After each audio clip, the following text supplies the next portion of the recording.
And it's not just simply that they didn't pay the loans. Some very clever people who knew maths very well, but not necessarily people very well, had worked out, let's cut up all these bad loans, let's slice them like a salami into really small slices and hide them amongst lots of good debt. And that'll reduce the risk. We've hidden it. It's like sometimes with a child who doesn't like broccoli or cabbage or something, you slice it really finely and hide it in amongst the food, and then they'll eat it without knowing about it. So they hid it all around. What actually happened is they infected the good debt, because the banks knew this had happened, and when they had a particular product being sold to them, they went, well, how much bad debt's in there? Well, I don't want it. And very quickly, the credit system ground to a halt. These are the events that led to the credit crunch as we know it now. And the credit crunch, once that hit, is when we ran into recession. When the private sector all of a sudden were having to lay people off, were having to go on to reduce time, production began to drop enormously. And as production drops, well, we don't need so much oil. We're not transporting that many goods around. We're not producing that many goods. We don't need that many raw materials to produce those goods. So demand for oil drops out, and the price of oil drops very, very rapidly. It dropped to just above $30 a barrel within a matter of weeks, because the economy went off the edge of a cliff. That's the kind of cycle we'll see. As the economy recovers, the price of oil will recover. As the price of oil recovers and begins to fuel inflation once more, that inflation in some way will undermine our economy. Once it undermines the economy and the economy moves into a recession, then demand for oil is reduced and the price for oil will drop off once more. We will have a volatility, but an ever upwards trend in terms of the price. It's interesting for me to note that during the heights of the recession, the price of oil very rapidly recovered to $70 to $80 a barrel. Usually during a recession, it's $10 to $20 a barrel. We're talking 6-8 times more than it usually is during a recession. This is because there's still huge concerns about supply of oil in the system. There's still huge worries that as the economy once more recovers, demand for oil begins to go up, especially in the East. And in China, we've still been seeing growth rates of over 8%, even in the middle of this recession. Their demand for oil is insatiable. The demand for resources of all kinds is insatiable and has kept an upward pressure on the price of oil. And as the West once more begins to recover, it'll push that price up once more. And again, it'll hit the economy. I don't know the specifics. I can't predict specifically how it will hit the economy, but it will do. And it will crash again. This is what we're kind of faced with, this cycle of recovery and crash, until we reconfigure our economy away from oil. How does this impact? Big impact in terms of public sector borrowing. It is huge. I've got some figures on there, but from what I've seen over the last couple of days, they were wrong. We didn't have a clue how bad it actually was until there was a real government in place to take over and start making decisions about how we would reduce this deficit. And it's looking quite scary. You in this room are going to be very constrained over what you're going to be able to do. This is the kind of the impact we're seeing from the first oil crunch. Oil is energy. Energy in physics is the ability to do work. Lots of people working is an economy. Oil is our economy. It is critical to it.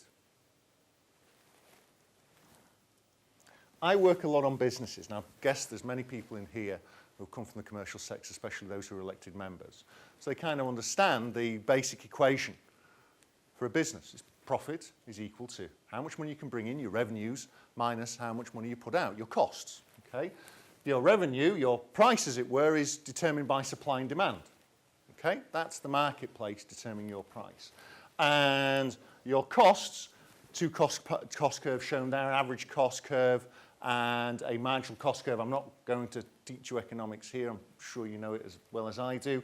But those cost curves, as long as they come under the price, you're making a profit. And those cost curves represent the configuration of your business, the products you sell, the capabilities you need to make those products, all the functions, the tasks, the procedures you must follow to get that product out into the market. Not just the making and the assembling of it, the purchasing, the logistics that get the various raw materials, but also the sales, the human resources that need to look after the people who work in that organisation. That configuration is what that cost curve represents. And certain businesses with different configurations will have a different set of cost curves. And those differences in cost curves is a technical definition of competitive advantage, a higher than average rate of return than the industry average. Okay? What it really means is you have some form of automation, some different skills or some technology in your configuration that gives you an advantage over other businesses. When we have volatile oil prices that are going to impact on all kinds of different parts of a business, it means we have changes in our cost curves. As the oil price goes up, those cost curves are pushed up. Companies that were profitable suddenly become no longer profitable. But as the price drops, because of the cycle I was discussing earlier, these cost curves can drop as well, and they can drop back into potential profitability. The problem with this volatility is a level of uncertainty and the constraint it puts on decision making. Uncertainty, shall we invest in that new plant? Shall we launch this new product? Shall we develop this new technology? But also it can be as simple as, well, we're not getting as much money as we in. The bank won't lend us any more money to be able to do this, so we just can't invest in doing that plant. We know we should, because if we develop this new technology, it will give us even greater advantage over our competitors, but we just can't get the money to do it. We don't have the freedom of movement we once had because of this fluctuation. Businesses love low prices in terms of their raw inputs. They can kind of ignore them. Low oil price, great. High prices, they don't mind so much if they're consistent because they can make decisions based around that. Volatility is what business hates, that instability, because it makes it difficult for them to know what is the best thing that they can do. So individual businesses can be impacted quite hard. In terms of some organisations may very well go down the right direction, serendipitously. Some organisations may find themselves frozen in the headlights like a scared rabbit and unable to make a manoeuvre. And we can't predict which of these organisations will be hit. When we have crises, not everybody suffers in that crisis. Organisations that understand and are better able to adapt can actually take advantage of crises. Organisations of any form that understand the situation, understand how it impacts them, impacts their customers, or the people who are reliant on their services, are better positioned to be able to take measures to mitigate these impacts. See it as an opportunity rather than simply a threat to the way in which they do business. Okay? I've analysed over the last few years a number of organisations, both in the private and the public sector, predominantly in the private sector, both large and small, very large multinationals and some very small 2-3 person bands. Okay? What I've tended to find in terms of the level of instability in these cost curves is for office-based functions is about 2% of their costs show instability.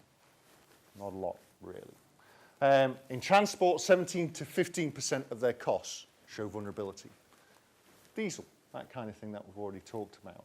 When it comes to agriculture, it can be anything from 47 up to 70% of the costs show high instability. Our food system is probably the system most at threat by PeakOil in a direct sense. And by these costs, what I'm looking at is energy, liquid fuels, petrochemicals, man-made materials and components made from man-made materials. The one it took me a bit to realise was staff.